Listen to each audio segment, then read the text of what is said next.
Pai, do Filho e do Espírito Santo. Amém.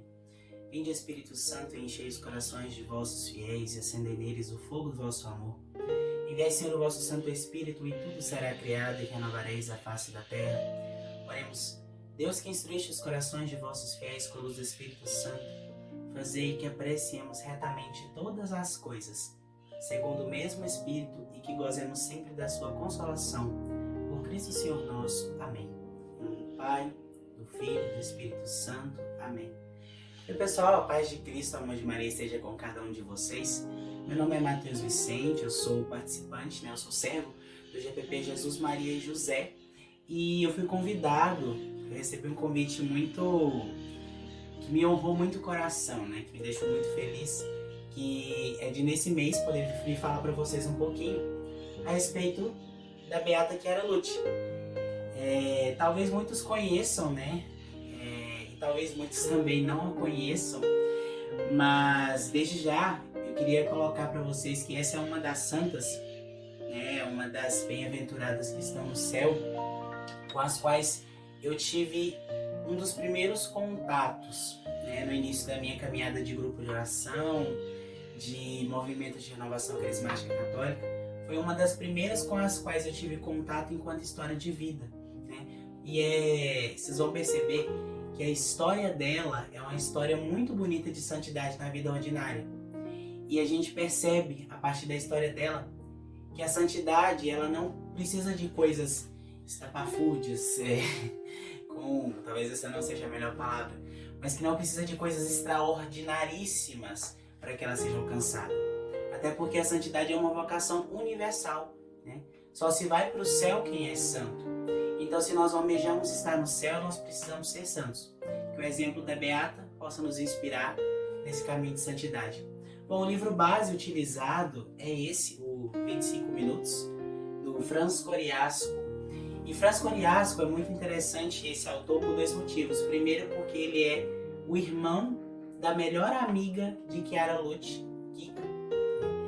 E segundo, porque ele próprio no livro se define como agnóstico. Mesmo já tendo tido contato e vivenciado grandes experiências de vida enquanto contato com pessoas que viviam a santidade, ele chegou a conhecer, inclusive, pessoas ilustríssimas da nossa igreja, no sentido de Madre Teresa de Calcutá, o próprio Papa Paulo VI. Mas no próprio livro ele relata isso. Ele relata também que ele viu a santidade na vida dele ao encontrar com muitas pessoas. A sua própria professora de catequese, na primeira infância, a primeira professora de catequese dele, ele relata no livro que ele via a santidade nela, no seu agir, e com Chiara Lute não foi diferente. Sendo irmão da sua melhor amiga, ele teve contato com ela e com sua família. Bom, então vamos conhecer um pouquinho melhor sobre a história dela.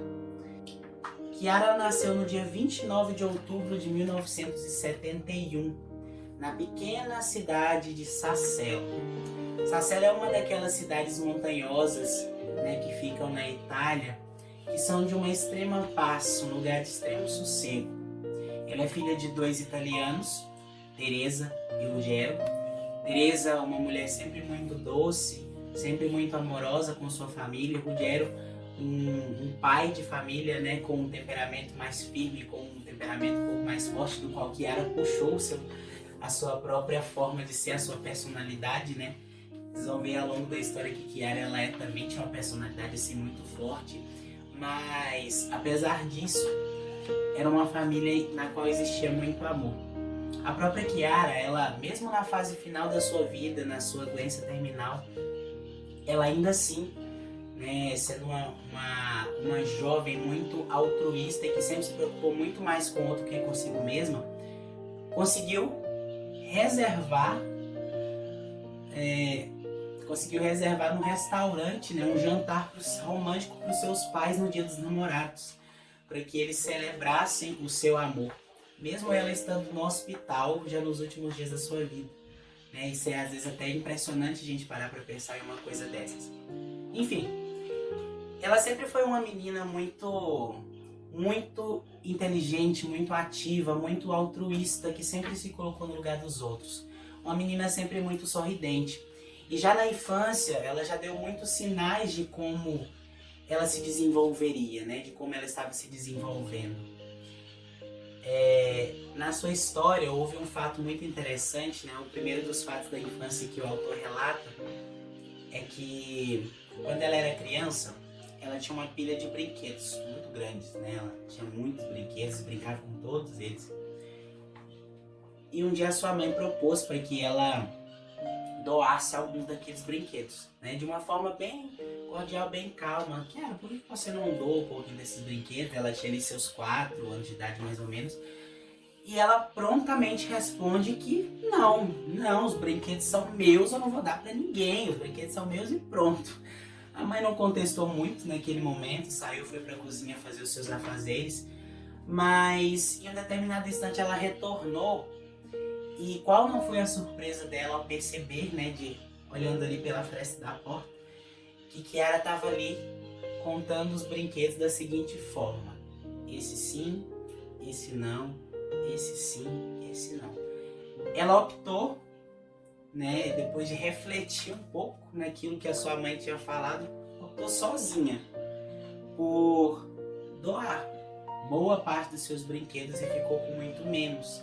Desde cedo ela foi uma menina que aprendeu rápido, né, a se desapegar das coisas materiais e se preocupar sempre mais com o outro, se colocar à disposição do outro. Na sua escola, né, no seu primeiro ano escolar, já logo ali no primeiro quadrimestre, Kiara também impressionava aos seus colegas e a sua professora. Sua primeira professora, que tinha o nome de Fausta, né, a professora Fausta Falco, ela já relatou 2 fatos sobre ela que marcaram a sua vida. O primeiro é que o sorriso dela fez com que ela, que tinha acabado de perder seu marido, não se entregasse ao desespero e à depressão. Então o sorriso de Kiara, o seu olhar sereno, a sua alegria no olhar e no sorriso, curou o coração daquela professora, logo de cara, assim, sabe? E a professora também relata que na sua primeira redação, ela escreveu o seguinte: sonho com um dia em que os filhos dos escravos e dos senhores se sentarão juntos na mesa da fraternidade, como Jesus com os apóstolos. Uma menina com essa idade, com esse coração, né? Uma menina com essa idade, com esse coração. Coisa, assim, bonita de se ver, né? Bom, Kiara ali com a idade de mais ou menos 10 anos, ela conheceu o movimento dos focolares, de Kiara Lubick. Aqui é outra Kiara, né? Kiara Lubick, fundadora do movimento dos focolares. E ela conheceu a partir de era uma conhecida da família, né? E ela ouviu falar de um grande evento que em Roma reuniria as famílias. É um evento internacional promovido pelos focolares chamado de Family Fest. E nesse Family Fest, quando Kiara ouviu falar, ela ficou maluca pra ela, ficou doidinha querendo ir e falar: papai, vamos, mamãe, vamos, não sei o quê. E o seu pai, ele relutou bastante no início, ele não queria ir, mas algo tocou seu coração e ele achou que seria um bom momento para uma viagem em família. Então eles vão juntos para Roma, participam do Family Fest, aproveitam muito a viagem. O casal, né, Teresa e Ruggero, saiu de lá com o coração cheio de alegria, mas quem mais foi tocada e transformada naquele momento foi a própria Kiara.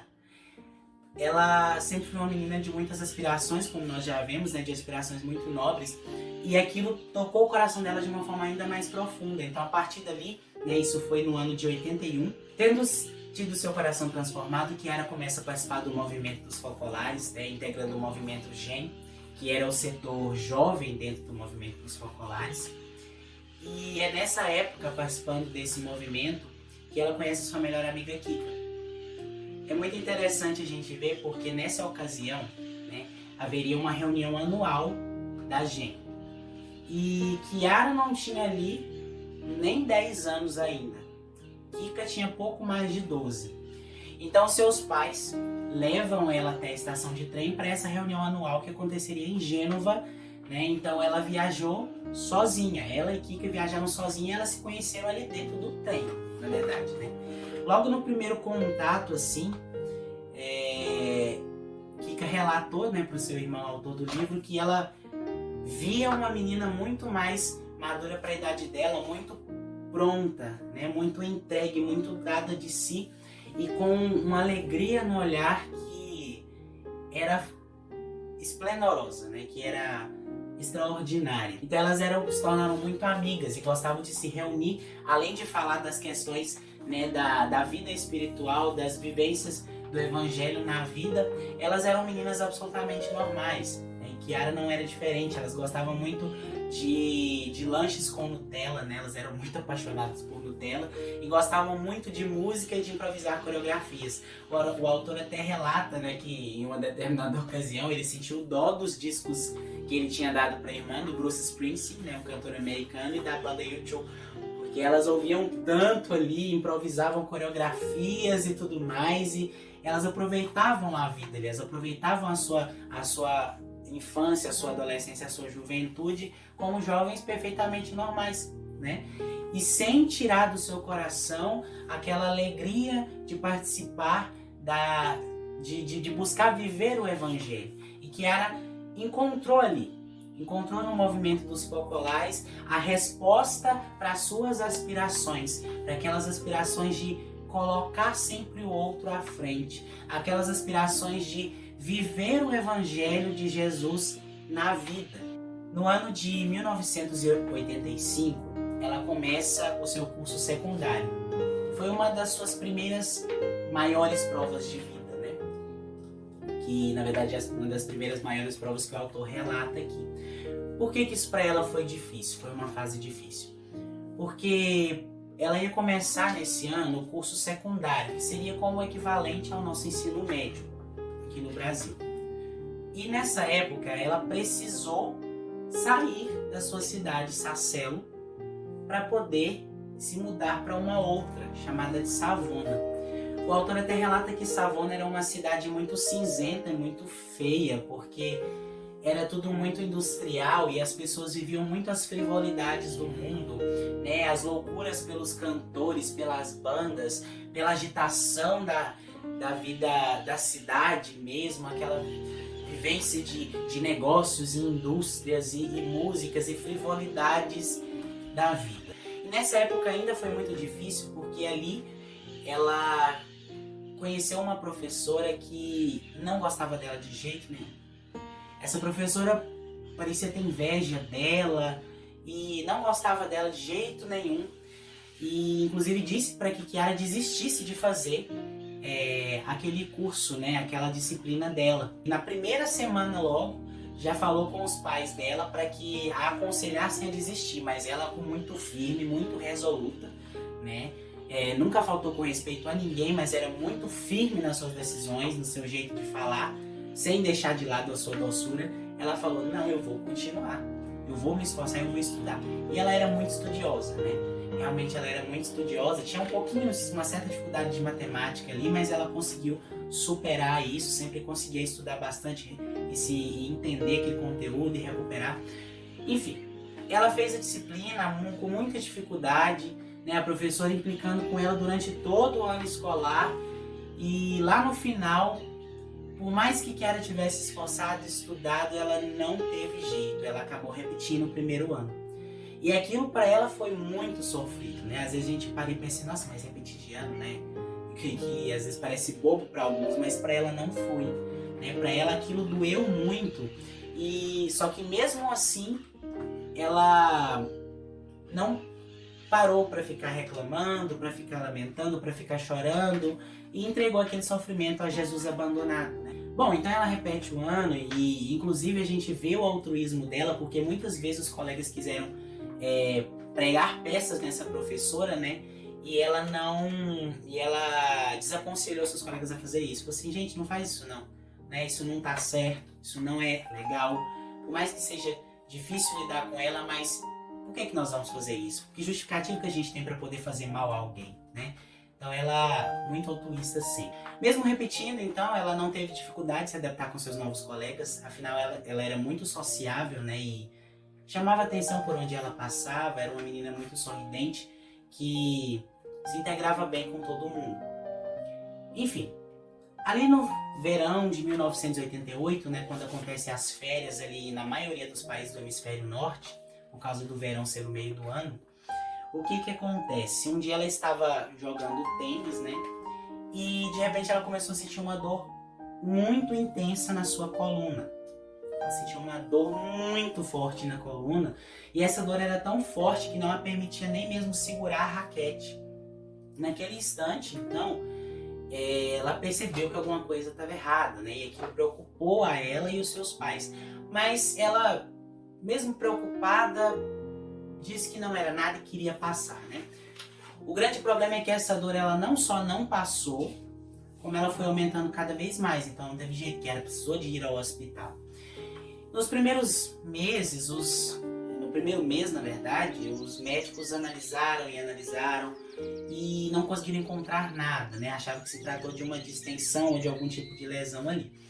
Mas depois de um tempo, com a dor aumentando cada vez mais, eles perceberam que começou a nascer uma protuberância na sua coluna, né? Começou a nascer um caroço ali e aquele caroço estava crescendo cada vez mais. Como aquela dor não passava, ela optou por fazer, né, junto com seus pais, optou por fazer um check-up fora da cidade, né? Ali no Hospital Santa Corona, em Pietra Ligure, na cidade de Pietra Ligure. A dor aumentava, não passava, né, ficava difícil. E em 2 de janeiro de 89, ela foi internada no setor de pneumologia do hospital, né? E inclusive houve inclusive no próprio livro, o autor relata que a sua mãe disse que ela estava muito mal, né? Que não conseguia nem encontrar uma posição que não a fizesse sofrer. Então, os médicos fizeram uma tomografia e descobriram que se tratava de um tumor, né? Tratava de um tumor ali na coluna que precisaria de ser operado imediatamente, porque não era qualquer tipo de tumor, era um osteosarcoma. O osteosarcoma, ele é um dos piores tipos de tumores que existem. É um tumor que cresce muito rápido, que provoca muita dor e que é muito violento, né? Ele acontece ali na região do tecido ósseo, se eu não estou enganado. Então eles precisaram de mover ali bem rapidamente para organizar, para retirar aquele tumor, né? Depois de receber a notícia, sua mãe ficou muito pálida, né? Ficou muito nervosa. Inclusive a mãe de Kika e Franz estava junto e suportando a mãe dela, e ele, juntamente com o Ruggiero, eles preferem não contar nada para Chiara, né, daquilo que se tratava. Mas mesmo sabendo que não era algo simples, né, Chiara dizia para si mesma: eu sou jovem, eu vou superar. Então, durante o mês seguinte, né, durante a decorrência de um mês, mais de um mês, na verdade, um pouco, é uma entra e sai do hospital sem fim, né, e as dores não passam, as dores não cessam. Os médicos fazem baterias e baterias de exame em todos os tipos de área, ortopedia, traumatologia e tudo mais. E no dia 28 de fevereiro, né, os médicos retiram o tumor dela. A cirurgia foi um sucesso, eles conseguiram retirar. Apesar da retirada, né, do tumor, aquilo só aumentou mais dores e confirmou a gravidade do tipo de tumor, né? Confirmou a gravidade do osteosarcoma dela. Então, mesmo durante todo esse tempo, Chiara, ela sempre estava muito atenta aos outros. Jogava pôquer com sua amiga Kika na cama, né? Inclusive, em um determinado momento, durante esse período de internação, ela encontrou forças para conseguir lavar os cabelos de uma outra paciente que estava do lado com problemas de drogadição, né? Estava com problemas de adicção com drogas, e ela ainda encontrou tempo para lavar os cabelos dela, né? Conseguiu forças ali para lavar os cabelos dela, algo que é incrível, né? Ela doente, mal, fraca, ainda encontrou tempo para isso. Bom, tendo retirado o tumor, eles iniciam os procedimentos, né, para a quimioterapia, e naquele momento do início da quimioterapia, ela ainda não sabia de nada. Seu pai foi com ela, né? Apenas seu pai foi com ela, e quando ela passou pela ala do hospital e viu que tinha a placa escrito oncologia, ela sentiu como se uma grande flecha tivesse atravessado seu coração naquele momento, né? Quando ela viu, e eles passavam pelos corredores e viam viam, né, as crianças, os jovens, sem os cabelos, né, tendo raspado os cabelos, ela sabia que o caso dela já era sério, né, que o caso dela era muito sério. Ao retornar para casa, naquele dia, acontece aquilo que dá título para esse livro, né? 25 minutos. Ao chegar em casa, sua mãe já muito aflita, sem saber o que estava acontecendo, chega na porta e fala: minha filha, e aí, como é que foi lá? E ela simplesmente diz, né, com aquele ímpeto que ela tinha: agora não, mamãe. E se joga no sofá. Deita no sofá e fica 25 minutos. 25 minutos em completo silêncio. E os seus pais também em completo silêncio, né? Optaram por respeitar aquele momento dela, não interferiram, ela fica naquele silêncio. Né? A casa de Sacelo ali parece como um sepulcro de tão silenciosa que ficou, né? O autor ele relata, e eu também penso, o que é que não se passou entre ela e Jesus naquele momento. Qual foi a conversa, quais foram as agonias, quais foram os dizeres, o diálogo que houve ali entre Jesus e Chiara. Depois desses longuíssimos 25 minutos, finalmente Chiara se levanta, retoma a mesma serenidade no olhar que ela sempre teve e diz assim: mamãe, agora a senhora pode falar. Então, Chiara ali fica sabendo do que é o seu quadro, o que ela tem, né? Fica sabendo sobre o osteosarcoma, e que muito provavelmente talvez ela não tenha chance de vida. Chiara iniciou ali o seu último ano e meio de vida, fazendo todos os tratamentos que eram possíveis, né? E aquele período foi um período em que a casa dos Badano, tanto a casa dos Badano quanto o hospital onde Chiara frequentava, né, o centro de saúde onde ela fazia os seus tratamentos, tudo ali ao redor de onde ela estava foi sendo transformado aos poucos, né? Se tinha uma nova visão. Tudo que Chiara vivia junto com sua família, com seus amigos, né, com o pessoal também do próprio movimento dos focolares, tudo irradiava a entrega de Chiara, né? A entrega de Chiara a Deus, a entrega de Chiara ao seu propósito de vida. E com certeza, né, foi um período muito doloroso para ela, mas que ao mesmo tempo aconteceram muitas e muitas coisas extraordinárias, né? Onde foi possível ver Deus em cada passo, em cada ponto dessa história. E ela chegou a questionar, né? Em alguns momentos ela se questionava por que Jesus, né? E esse porquê Jesus dela era como o próprio meu Deus, por que me abandonastes, do Senhor Jesus na cruz, né? Então ela vivia aquilo, se questionava, mas aceitava. Uma das frases que ela mais dizia, né, durante esse tempo era: Senhor Jesus, se tu queres, eu quero, né? Se tu queres, eu quero. Mas em um dos momentos, né, foi até proposto para Chiara e para sua família que ela fizesse uma viagem a Lourdes, né, ao Santuário de Lourdes, para pedir a cura a Nossa Senhora. E Chiara disse simplesmente assim: se Nossa Senhora quiser fazer milagre comigo, pode fazê-lo também aqui. E se isso não fizer parte da sua vontade, peço a ela somente a força de não fraquejar nunca. E passo a passo, Chiara foi vivendo esse momento de Calvário, né? Há muitas histórias que eu poderia relatar aqui a respeito do que aconteceu durante esse tempo, mas nós não temos esse tempo em um vídeo curto assim, né? Porque são muitas histórias. Em determinado ponto, as suas pernas elas param de funcionar completamente, né? Ela já perde o movimento das pernas, e Chiara sofre ali junto, assim como seus pais, como seus amigos, muitos a visitam durante esses tempos. Em determinado ponto, né, no dia 26 de agosto, às vésperas da festa da sua onomástica Santa Clara de Assis, né, que é em 11 de agosto, na verdade bem próximo ali, Chiara ela recebeu o seu nome, né? No movimento dos focolares eles têm esse costume de dar um nome participa do movimento, né? E há tantos anos ela esperava pelo seu Ansiosa e Chiara Lubick acertou em cheio com o nome de Chiara Luce, né? Chiara Lubick não teria acertado de forma melhor, porque quando ela recebeu a notícia, recebeu a carta com seu nome de focolar, ela ficou tão feliz e tão radiante, e esse nome é muito sugestivo para Chiara, né?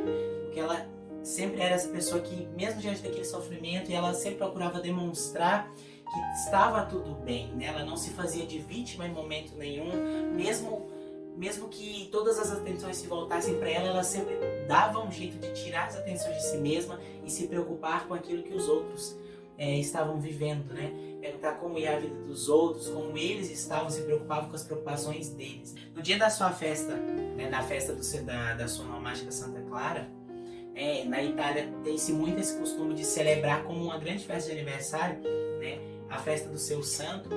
Muitos estavam ali naquela casa, naquele quarto, levaram um bolo enorme para ela e cantaram canções como ela sempre gostava de fazer, né? Ela estava muito radiante naquele momento. E, inclusive, durante a missa, todos os que a viam, né, no momento da comunhão perceberam que ela estava muito recolhida ali, vivendo o seu momento de intimidade com Jesus.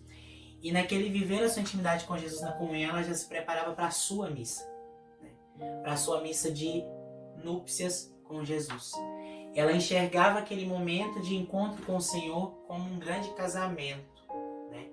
Inclusive, daí surgiu no coração dela de pedir à sua mãe um vestido de noiva.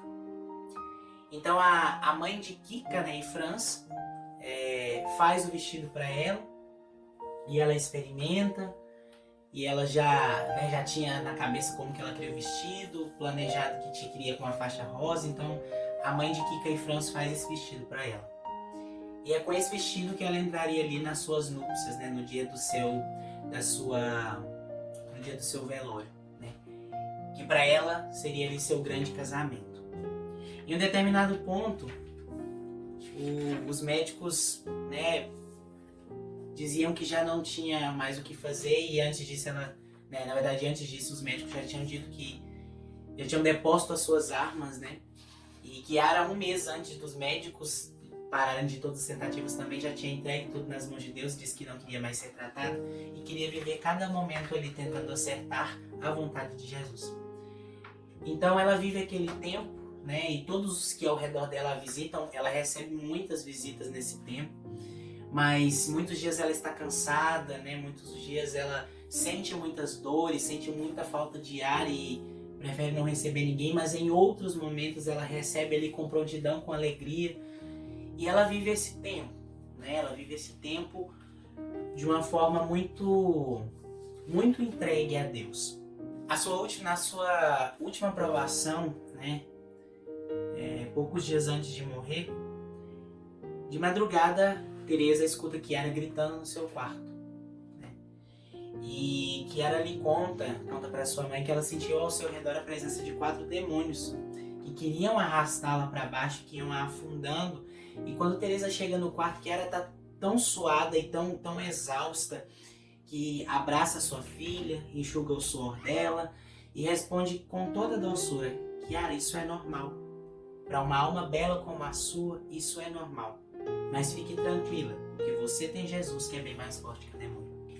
E depois disso, Chiara, ela diz à sua mãe e a todos que ela está em paz e que pede para que rezem para que ela permaneça assim até o fim. Se o demônio voltar, ela não tinha mais medo dele. O único medo que ela tinha era de morrer sufocada, né?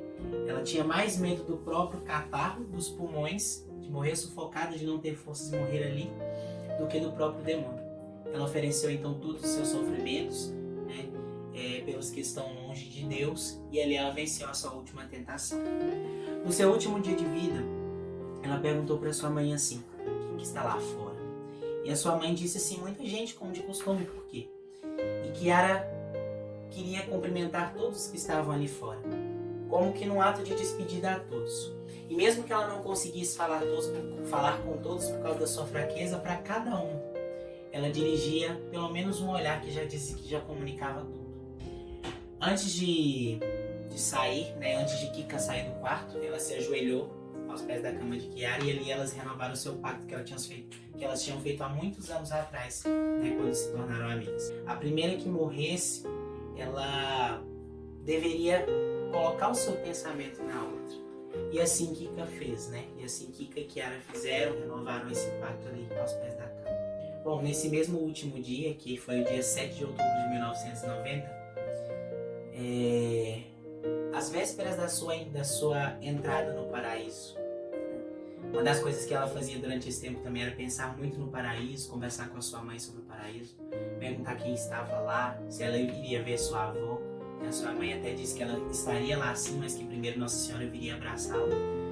E muitas dessas conversações também, a própria Chiara dizia que, falava assim, tá bom mamãe, não me conta mais não, porque senão vai estragar a surpresa, né? No dia da sua morte, então, ela vai parando aos poucos de respirar, sua respiração se torna fraca e ela entra como que num estado de coma. E ali ela morre, né? No dia da festividade de Nossa Senhora do Rosário, 7 de outubro, ela morre e com a boca um pouco entreaberta, com a cabeça de lado, como se estivesse buscando ali encostar no colo de Nossa Senhora. Mesmo sendo o momento em que Chiara falecia, havia uma grande paz naquela casa, né? Uma paz que não era simplesmente uma paz comum, mas era uma paz sobrenatural, de uma alma santa que descansou. Quando Chiara estava planejando a sua missa de núpcias, né? Sua missa de encontro com seu esposo, ela planejou inclusive os cantos que ela queria que fossem cantados na missa dela, né? Os cantos da banda Gen Rosso e Gen Verde, que eram a banda dos focolares, né? Inclusive nós cantamos algumas músicas dessas bandas, mesmo sendo bandas italianas, mas nós temos versões brasileiras dessas músicas aqui, né? Até que nós cantamos na missa. E Sacelo estava lotada de gente, porque é claro que a sua vida e seu testemunho tinha se espalhado. Para muitos que inclusive nunca tinham visto pessoalmente, né, no movimento dos focolares, aquilo tinha se alastrado de uma forma imensa, né? Tanto que em um dos eventos que aconteceu na época, Chiara tinha mandado uma mensagem para os jovens daquele encontro, que tinha reunido ali milhares e milhares de jovens, né? Era uma grande festa dos focolares. E ela tinha mandado a sua mensagem de esperança para que eles não desistissem, para que eles nunca desistissem de agradar Jesus, de fazer a vontade de Jesus. Então ali na sua missa, Sacelo lota de gente, Gen Rosso e Gen Verde vêm, cantam a sua missa e existia uma grande paz. Na sua missa também, né, veio para celebrar Dom Lívio Meritano, que tinha estabelecido uma relação de amizade muito profunda com ela, né, durante esse tempo em que ela estava em seu sofrimento ali. Tinha ao redor dele um grande número de padres. A prefeitura de Sacelo tinha mandado instalar grandes alto-falantes na cidade para que todos pudessem acompanhar aquela missa. Então foi um momento muito sublime, né? Um momento de uma verdadeira grande festa de casamento, em que Chiara se encontrou com seu esposo, né, com nosso Senhor Jesus no paraíso. A vida de Chiara Lute, ela nos faz pensar, né, sobre o que é verdadeiramente santidade, né? O que é viver e buscar a santidade? Às vezes a gente para e pensa, vê a história de grandes e grandes santos, né, que tiveram atos heróicos, e a gente pensa que nós precisamos morrer mártires, que nós precisamos, né, dar as nossas vidas como grandes santos fizeram, né, como santos heróicos fizeram, ou que nós precisamos passar por uma grande doença, como Chiara Lute, mas a verdade é que a santidade de Chiara, ela não foi simplesmente construída a partir da doença. Nós podemos ver que durante toda a sua vida ela sempre buscou ser aquilo que Deus quer, né? E a santidade, ela consiste disso, em fazer aquilo que Deus quer, cumprir sua vontade e se alegrar em viver a vontade de Deus. A santidade, ela é um chamado para todos nós, porque não entra no céu quem não é santo, né? Então que essa breve explanação possa servir a nós de incentivo para que nós busquemos a santidade independente de qualquer coisa.